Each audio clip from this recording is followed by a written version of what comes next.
하나님 은혜가 함께 하시기 바랍니다. 반갑습니다.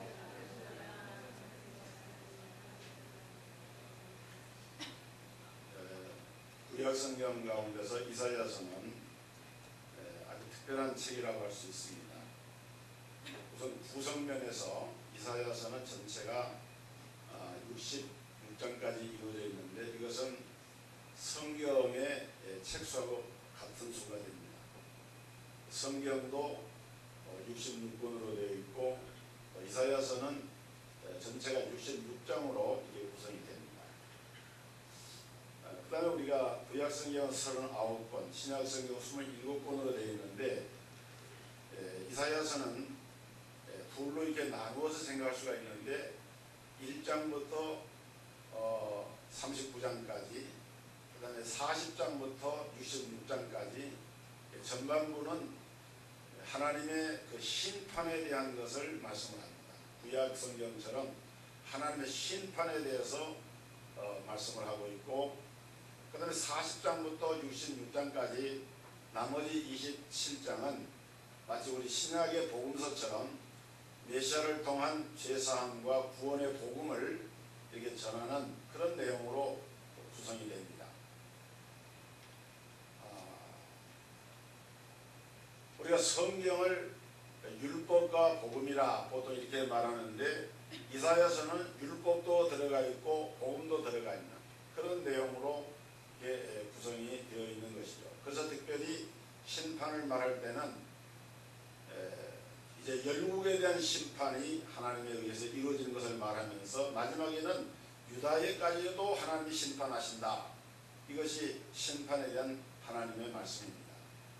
그 심판의 말씀이 끝이 나면은 바로 40장에 들어와서 내 백성을 이루어하라. 하나님의 백성을 이루어하라. 광야에 외치는 자의 소리가 있어 가로되 외치는 자여 외치라 하면서 세례 요한을 통해서 예수 그리스도의 복음이 오는 길을 열었던 것처럼 그러한 구조로 이렇게 이사야서는 구성이 됩니다.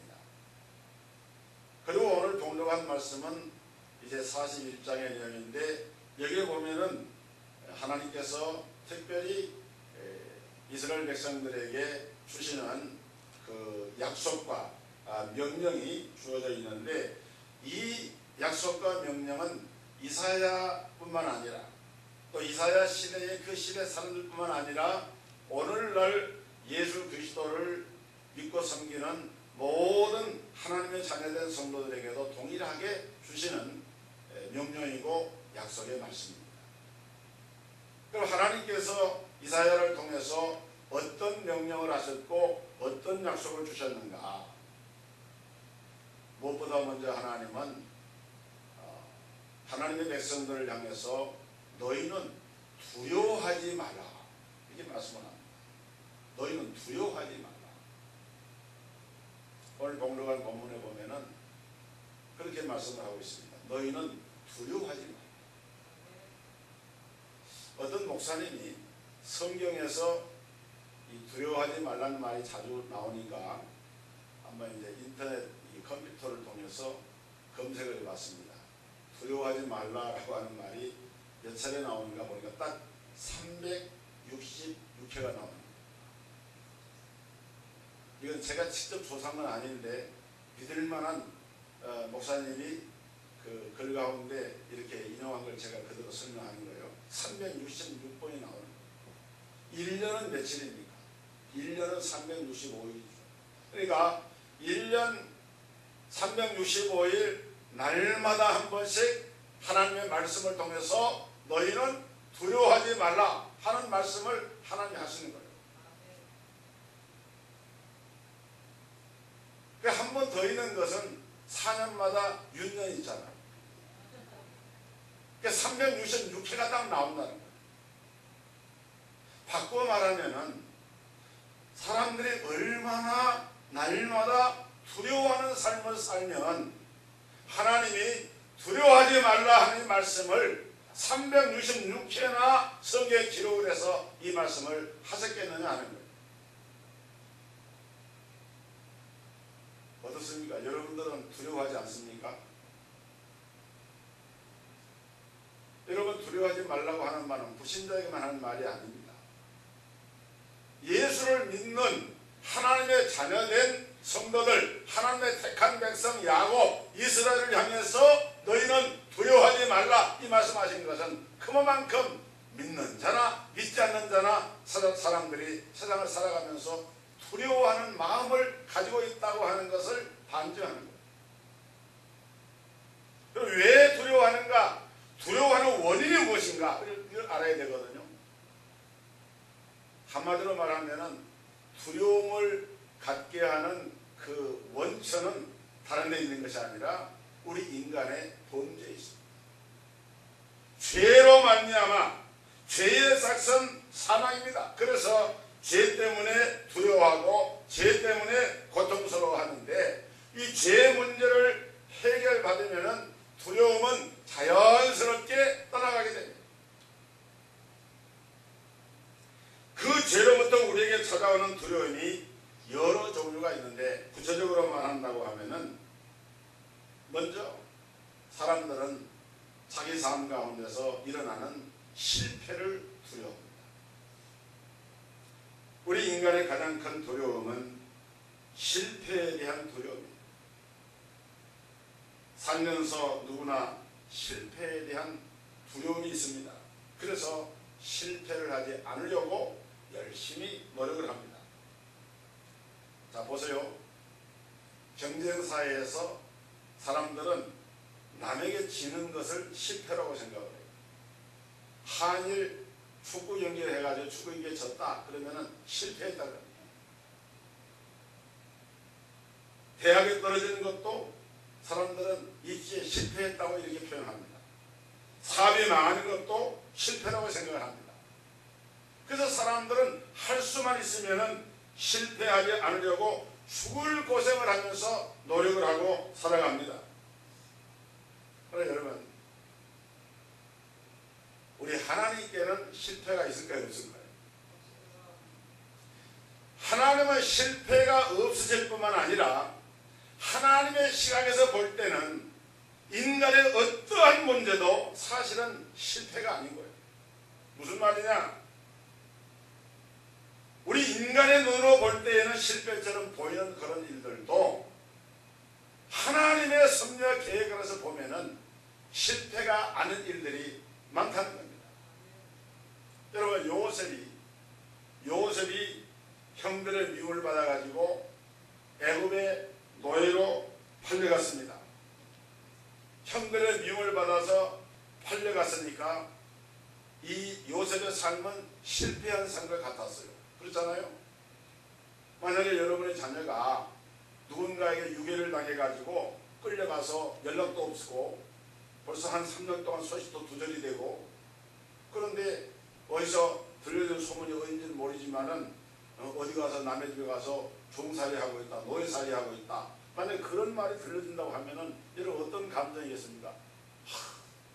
정말 이제 인생이 끝난 것처럼 실패했다고 하는 그런 감정에 사로잡힌 거예요. 요셉이 끌려가서 보디발 장군의 집에 들어가서 주일의 총애를 받아가지고 가정 총무가 돼가지고 그 집의 살림을 주간에 살다가 억울한 누명을 쓰고 나중에는 감옥에까지 들어갑니다. 죄를 범하지도 않았는데 죄인이 돼가지고 감옥 생활할 때, 죄수가 됐을 때 또 요셉은 실패한 것처럼 보입니다.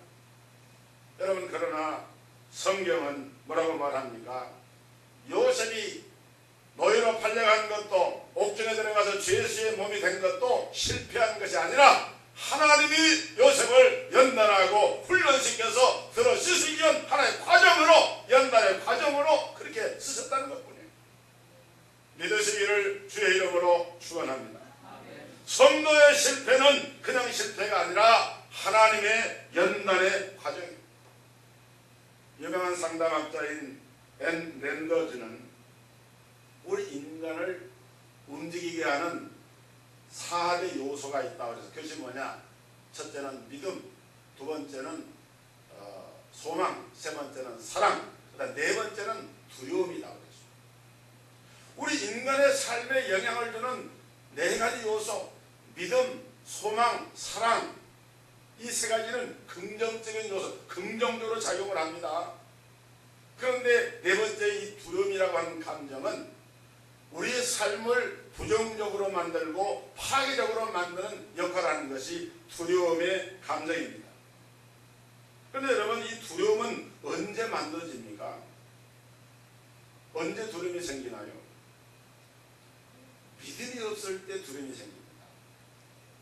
나에게 어떤 소망이나 희망이 끊어졌다라고 생각할 때 두려움이 옵니다. 내가 어떤 사랑의 관계에 있지 못하고 사랑이 소멸되어졌을 때 우리는 마음속에 두려움을 느끼게 됩니다. 여러분, 우리가 가장 두려워하는 것은 하나님의 약속을 온전히 믿지 못하는 데서 하나님을 향한 믿음, 하나님을 향한 믿음을 바로 가지면은 우리 마음속에 두려움이 자리할 수가 없어요. 하나님을 향한 소망, 이 소망이 든든한 탑처럼 두려운 성도들은 결코 두려워하지 않습니다. 하나님의 내가 사랑 안에 거하고 있다, 이런 믿음의 확신을 가지고 사랑 안에 거하는 자는 사랑 안에 두려움이 없다. 요한 1세 보니까 사랑 안에 두려움이 없다 그랬습니다. 그런데 오늘 우리는 이런 하나님의 약속을 믿지를 못합니다. 그래서 걱정, 근심이 생기고 두려움이 찾아옵니다. 사탄은 우리가 하나님의 약속을 믿지 못하게 만들어요. 사탄이 우리 믿는 사람들에게 주는 두 가지 무서운 선물이 있는데, 그 하나는 의심이라고 하는 것이고 다른 하나는 두려움이라고 하는 것인데, 결국 이 둘은 하나입니다. 왜? 의심을 하니까 의심이 발전되어져서 두려움이 생기게 돼요.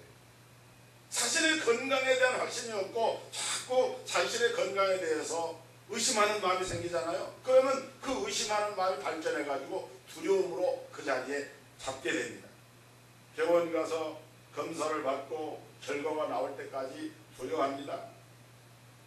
또 아내를 믿지 못하고 의심을 하니까 의처증이 생기고, 남편을 믿지 못하고 의심스러워 생각하니까 의부증이 생깁니다. 영적으로도 마찬가지. 하나님의 사랑이 의심스럽다, 하나님의 사랑을 내가 확신하지 못한다, 그러니까 두려움이 생겨나게 됩니다.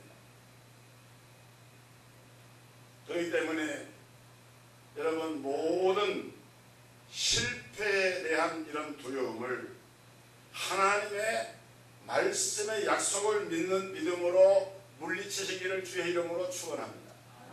하나님의 말씀을 믿는 믿음 안에서 우리가 바라보게 되면 지금 당장은 실패한 것처럼 보여도, 지금 당장은 노예가 되었어도, 지금 당장은 옥중의 죄수로 갇혀 있어도 그것을 끝이 난 것이 아니라 살아계신 하나님의 언약의 약속을 바라보면서 우리는 그 두려움을 벗어내야 됩니다. 그뿐만이 아닙니다. 사람들은 미래에 대한 두려움을 갖습니다. 모든 사람들은 미래에 대한 두려움을 갖고 삽니다. 왜냐하면 우리 인간은 연약하기 때문에 단 한 치 앞을 내어다볼 수가 없어요. 오늘 저녁에 무슨 일이 일어날지 모르는 거예요. 그래서 불안한 겁니다. 여러분, 이스라엘 백성들도요, 선지자 이사야가 주전 약 750년경에 예언의 말씀을 통해서 이스라엘의 장래에 대해서 이렇게 말씀을 할 때 이들은 온 백성들이 두려워하면서 벌벌 떨고 있었습니다. 과연 이 나라가 어떻게 될 것인가? 나라뿐만이 아닙니다. 내가 다니는 직장에서 언제 내가 그만두게 될지, 내 자녀들이 언제 무슨 사고를 만날지, 늘 남의 이야기처럼 하는 이런 무서운 병이 언제 내게 닥칠지 사람들은 두려워합니다. 염려합니다. 그러나 오늘 우리는 앞날을 모르지만은 우리의 미래와 우리의 장래에 대한 모든 계획을 우리 하나님께서는 아름답게 계획을 하시고 이끌어 가신다 하는 이 사실을 오늘 이 말씀 안에서 하나님의 말씀을 통해서 우리는 그것을 받아들이고, 하나님이 내 장래 앞길을 아시니까 내 장래 앞길을, 나의 모든 미래를 하나님께 맡깁니다 라고 맡길 때 여러분의 미래는 확실한 미래가 될 줄로 믿으시기를 바랍니다. 여러분의 미래에 대한, 장래에 대한 자신의 삶의 모든 나라에 대한 그런 장래를 하나님께 다 맡기는 거예요. 그런데 두려움이 없어져요. 나아가는 사람들은 죽음에 대해서 두려워합니다. 자기 사전에 불가능이라고 하는 것은 없다. 유명한 나폴레옹의 말이죠. 이 나폴레옹이 그때 큰 소리를 치던 나폴레옹에게 한 번은 부하가 질문을 했습니다. 장군님은 어떤 때 가장 무서웠습니까? 그러니까 나폴레옹 장군이 뜻밖의 대답을 했습니다. 그것은 일주일에 한 번씩 이발사를 불러다가 면도를 할 때가 가장 무섭다네. 그렇게 얘기를 하고 시퍼런 면도칼을 갈아가지고 목줄기에다 갖다가 면도하면 데일 때 그때가 가장 무섭다. 그래서 실제로요, 그 나폴레옹에 대한 전기에 보면은 그런 예가 나옵니다. 나폴레옹은 면도할 때 그냥 하는 것이 아니라 이발사의 아들을 데다가 옆에다가 앉혀놓고 만약에 무슨 일이 있으면 아들이건 이발사한테 죽여. 그럴 정도 두려워하면서 면도를 했다는 거예요. 여러분, 천하의 영웅이나 호걸이나 이런 장군들도 죽음의 두려움에서 벗어나지 못해요. 중국의 진시황제도 죽음이 더러워서 죽지 않으려고 팔버둥을 치려고 했지만은, 여러분 기록에 보면은 진시황이 50도 못해서 죽었습니다. 우리 인간은 이처럼 이 죽음 앞에 너무도 연약한 그런 존재입니다. 그래서 사람들은 두려워하고 염려합니다. 그러나 여러분, 실패에 대한 두려움도, 미래에 대한 두려움도, 그리고 자신의 죽음에 대한 두려움도, 이 모든 것을 그리스도 예수 안에서, 사도 바울은 말하기를 사망아 너의 이기는 것은 어디 있느냐, 사망아 너의 쏘는 것은 어디 있느냐, 사망에 쏘는 것은 죄요 죄의 권능은 율법이라. 내게 능력 주신 자에서 내가 기뻐하며 감사하노니 너희는 두려워하지 말라. 바울은 오히려 사망을 향해서 사망아 너의 쏘는 것이 어디 있느냐 라고 하면서 사망을 실책을 하면서 믿음의 승리를 선언하고 있는 걸 볼 수가 있습니다. 여러분, 요한복음 11장에 보면은 예수님께서 마르다를 향해서 나는 부활이다, 나는 생명이다, 나를 믿는 자는 죽어도 살겠고 무릇 살아서 나를 믿는 자는 영원히 죽지 아니하리니 네가 이것을 믿느냐? 네가 이것을 믿느냐? 그때 마르다가 대답합니다. 주여 내가 믿나이다. 할렐루야. 할렐루야. 부활이요 생명 되신 예수 그리스도를 믿는 믿음을 가지게 되면은 이런 두려움을 벗어날 수 있다. 할렐루야. 그 다음에 여기 성경에 보니까 오늘 우리 성도들이 꼭 알아야 할 두 가지가 있다 그렇게 말했는데, 하나는 내 하나님이 누구신가를 알아야 한다는. 여러분, 우리가 믿는 하나님은 어떤 분입니까? 우리가 믿는 하나님은 역사의 주관자이신 하나님이십니다. 또 우리 개인의 인생의 주관자이신 하나님이십니다. 또 우리 하나님은 내 인생을 주관하시는 주인 되시는 하나님이십니다. 오늘 공동한 본문 9절에 보면은 내가 땅 끝에서부터 너를 붙들며 땅 모퉁이에서부터 너를 부르고 내게 이르기를 너는 나의 종이라 내가 너를 택하고 실어 버리지 아니하였다 하였노라. 두려워하지 말라. 내가 너와 함께함이라. 놀라지 말라. 나는 네 하나님이 됨이라. 그렇습니다. 하나님은 나를 택하신 분입니다. 나를 부르신 분이십니다. 그분이 나를 사랑하십니다. 어떤 경우에도 나를 싫어하고 버리지 않겠다라고 선언하고 계시는 하나님이십니다. 너를 그렇게 미워하고 너에게 험담하던 그런 사람들, 네가 나중에 찾아보면은 그 얼굴도 보이지 않게 될 것이다. 있지도 않은 것처럼. 네가 찾아도 너와 싸우던 자들을 만나지 못할 것이요 너를 치던 자들은 아무것도 아닌 것 같이 허무한 것 같이 되리라. 그런데 뭘 염려하냐 두려워하냐. 그런 하나님이 나의 하나님이 되시는데 왜 두려워하느냐. 뿐만 아니라 하나님은 하나님을 알 뿐만 아니라 내가 누군지를 알아야 한다고 말씀을 합니다. 여러분, 레미제라블 영화 몇 년 전에 그 영화 상영될 때 참 감동적인 영화였어요. 소설도 감동을 주지만은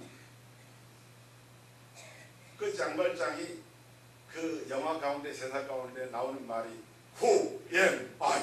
Who am I? 나는 누구인가요? 내가 누구인가 하고 그렇게 묻는 그런 대사가 나옵니다.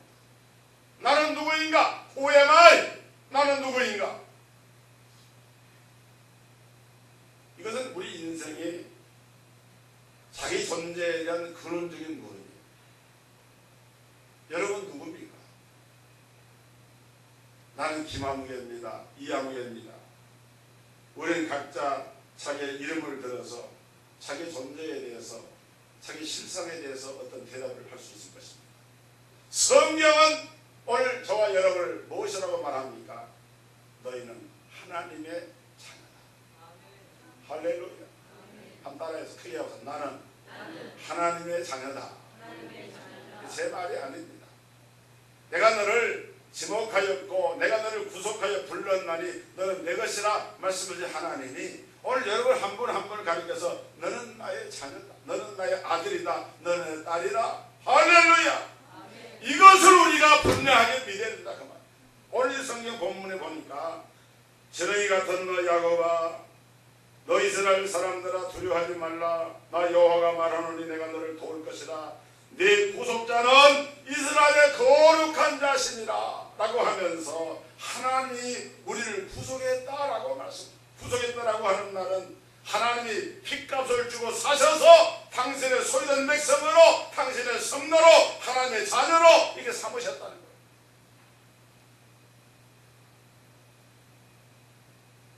여러분 이스라엘 백성들을 향해서 너 지렁이 같은 야곱아 이렇게 말씀했는데 이게 세번역 성경에 보면은 이 버러지 같은 너 야곱아 이렇게 번역이 되어 있습니다. 버러지나 지렁이나 거기서 거기지만은 한마디로 미천하고 무가치하고 존재감이 없는 세상에서 어떻게 보면 있으나 마나한 그러한 존재였던 너를 그 말이 여러분 이스라엘 백성들이 하나님을 떠나서 우상을 숭배하고 하나님의 말씀을 거역하고 불순종하고 온갖 죄악을 범했던 그런 자들 영적으로 볼 때 아무것도 할 수 없는 연약하고 무기력한 그런 존재로서 볼품이 없습니다. 하잘 것 없는 존재였습니다. 그런데 하나님은 그럼에도 불구하고 하나님은 그런 지렁이 같은 야곱을 들으셔서 그럼에도 불구하고 내가 너를 구속해 값을 주고 샀다. 그러니 너는 내 백성이다. 나의 자녀다. 이렇게 선포를 하고 계십니다. 사랑하는 성도 여러분, 하나님이 쓰신 사람들을 보면은 성경에서 뭐 대단한 사람들 들어 쓰신 것이 아니더라고요. 보면은 합도하고 실력 있고 문벌 좋은 그런 사람 들어 쓰신 것이 아니었습니다. 사도 바울은 고린도전서 1장 26절 이하에 이렇게 말합니다. 형제들아 너희를 부르심을 보라. 육체를 따라 지혜로운 자가 많지 아니하며 능한 자가 많지 아니하며 문벌 좋은 자가 많지 아니하도다. 그러나 하나님께서 세상에 이르는 것들을 택하사 지혜 있는 자들을 부끄럽게 하려 하시고 세상에 약한 것들을 택하사 강한 것들을 부끄럽게 하려 하시며 하나님께서 세상에 천한 것들 멸시하는 것들 없는 것들을 택하사 있는 것들을 폐하려 하시나니 이는 아무 육체라도 하나님 앞에서 자랑하지 못하게 하려 하십니다. 여러분 우리가 예수 믿고 구원받은 거 하나님 자녀된 거 내 자랑할 것 아무것도 없습니다. 하나님의 은혜를 감사하고 하나님께 영광 돌려 할 줄 믿으시기를 바랍니다. 모든 것이 하나님의 은혜입니다. 지렁이 같은 야곱 같은 나 같은 이 존재를 하나님께서 쓰셨습니다. 여러분 베드로 보세요. 얼마나 단순한 사람입니까? 마태나 삭개오 보세요. 이스라엘 사람들이 가장 싫어하고 비난을 당했던 세리 출신들입니다. 사람 취급도 받지 못했어요.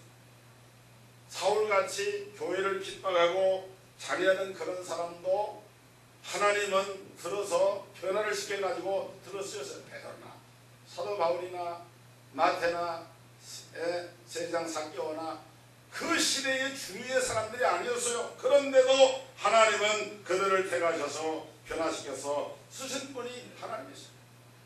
오늘 사랑하는 성도 여러분, 오늘 여러분 누굽니까? 하나님의 자녀입니까? 주 예수를 믿어 죄상을 받고 하나님의 자녀가 되었으니 오늘 저와 여러분들을 가리켜서 하나님은 너는 나의 종이다, 너는 나의 택한 자다, 너는 아브라함의 자손이다, 너는 하나님의 가장 존귀한 자다라고 우리의 신분에 대해서 말씀을 하고 계세요. 이 말씀을 그대로 믿고 감사하시기를 주의 이름으로 축원합니다. 그러나 우리는 하나님의 도움의 약속을 믿으라고 말씀을 합니다. 오늘 본문 14절에 보면은 이스라엘 사람들아 두려워하지 말라. 나 여호와가 말하노니 내가 너를 도울 것이라. 네 구속자는 이스라엘의 거룩한 자시니라. 하나님이 우리를 도우신다고 말씀합니다. 여러분, 우리가 부족하지만 우리가 다 연약한 존재지만은 하나님은 살아계시고 지금도 역사하시고 우리가 하나님 앞에 믿음으로 기도하고 하나님의 도우심을 구할 때 우리 삶 가운데 오셔서 실제로 나를 도와주시고 나의 길을 인도하시고 내 길을 비춰주시는 그 일을 하나님이 하고 계시는 거예요. 시편 121편에 보니까 내가 산을 향하여 눈을 들리라. 나의 도움이 어디서 올고 나의 도움이 천지를 지으신 여호와에게서로다. 여호와께서 너를 실족지 않게 하시며 너를 지키시는 자가 졸지 아니하시려다. 여호와 하나님이 너의 출입을 지금부터 영원까지 지키시려다. 하나님의 놀라운 보호와 인도와 그 사랑 가운데 거하는 하나님의 축복 가운데 거하는 성도들은 그렇기 때문에 두려워할 이유가 없는 거예요. 너희는 두려워하지 말라. 내가 너를 도우리라. 여러분, 두려워하고 염려할 그런 일이 있을 때에는 어떻게 해야 됩니까? 하나님 앞에 기도해야 됩니다. 그래서 빌립보 4장 6절에 보면은 너희는 아무것도 염려하지 말고 오직 모든 일에 기도와 간구로 너희 구할 것을 감사함으로 하나님께 아뢰라. 그리하면 모든 지각에 뛰어난 하나님의 평강이 그리스도 예수 안에서 너희의 마음과 생각을 지키시리라. 여러분의 마음에 두려움이 임하려고 할 때 그 두려움을 쫙 물러내버리고 물리쳐버리고 그 안에 하나님의 평강이 임한다는 거예요. 여러분, 요한계시록 21장 8절 이하에 보면은 천국에 갈 수 없는 8가지 종류 사람을 얘기했는데 살인자, 도적자, 거짓말하는 자, 불신자, 8가지. 그 중에 맨 첫 항목에 나오는 사람이 두려워하는 자들. 두려워하는 자들은 하나님 나라에 들어갈 수가 없다. 왜냐하면 두려워한다고 하는 그 말씀은 무슨 얘기인가 하면 그 안에 예수 그리스도가 안 계시는 거예요. 믿음이 없는 겁니다. 하나님의 살아계심을 믿고 나를 도우시는 하나님 나와 함께 하신다는 사실을 믿으면 아무리 풍랑이 일어나는 바다 한가운데서라도 지진이 일어나서 땅이 막 꺼지고 하는 그런 현장에서라도 우리는 하늘이 두 쪽이라고 땅이 꺼져나도 하나님의 살아계심을 믿는 믿음을 가지면 그 가운데서 하나님을 찬양하고 나아갈 수가 있다는 것입니다. 두려워하지 말라. 내가 너와 함께 하느니라. 놀라지 말라. 나는 내 하나님이 되리니라. 내가 너를 굳세게 하리라. 참으로 너를 도와주리라. 참으로 나의 의로운 오른손으로 너를 붙들리라.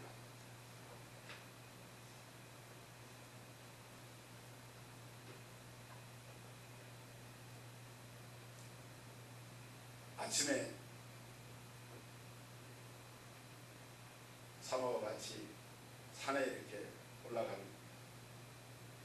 등산을 이렇게 동마산을 올라갈 때가 있는데 무릎이 안 좋고 하니까 어쩔 때 내려오면서 내가 저 사람에게 손을 잡고서 내가 넘어지려고 하는 게 아니라 저 사람이 넘어지려고 하는 거야.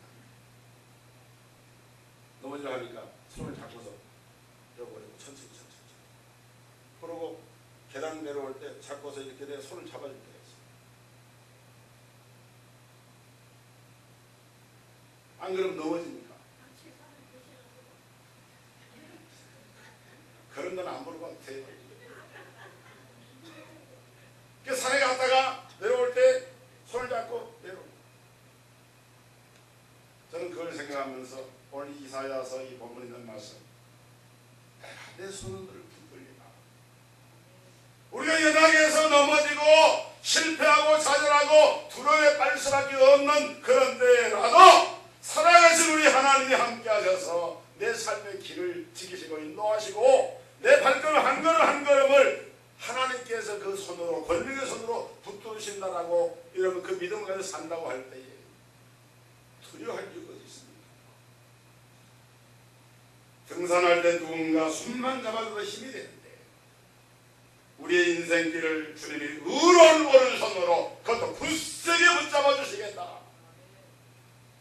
사랑하는 성도 여러분, 하나님이 붙잡아 주시고 그 오른손으로 붙잡아 주실 때 이기게 되고 승리하게 되고 어떤 두려움도 물리치게 되고 하나님 주시는 평강을 누리는 승리의 삶을 살아갈 줄로 믿고 이 믿음이 이 축복이 여러분과 함께 하시기를 주의 이름으로 축원합니다. 거룩하신 아버지, 어두움의 세상, 흑암의 세상, 많은 사람들이 실패에 대한 두려움, 미래에 대한 두려움, 죽음에 대한 두려움, 죄값으로 인하여서 심판당하고 죽음에 이르는 이 무서운 재앙에 대한 두려움을 안고 살아가지만 오늘 그리스도 예수 안에서 우리의 모든 두려움을 주님이 물리쳐 주시고 참된 평안을 주시며 너희는 두려워하지 말라. 내가 너와 함께하니라. 내가 너를 도와주리라. 참으로 나의 의로운 오른손으로 너를 붙들리라 말씀하시며 우리의 복음에 참된 평안 주시고 그리스도 예수 안에 있는 하나님의 놀라운 언약의 약속들이 성취될 것을 말씀해 주셔서 주님 이 믿음을 갖게 하여 주옵소서. 어떤 두려움에서도 그 자리에 빠지지 아니하고 하나님을 바라보며 믿음을 가지고 믿음, 소망, 사랑의 주님을 바라보며 두려움을 이길 수 있는 담대한 믿음의 성도들, 승리하는 여호와 니스의 깃발을 높이 드는 우리 성도들이 되게 하여 주옵소서. 예수 그리스도 이름으로 축복하고 기도하옵나이다.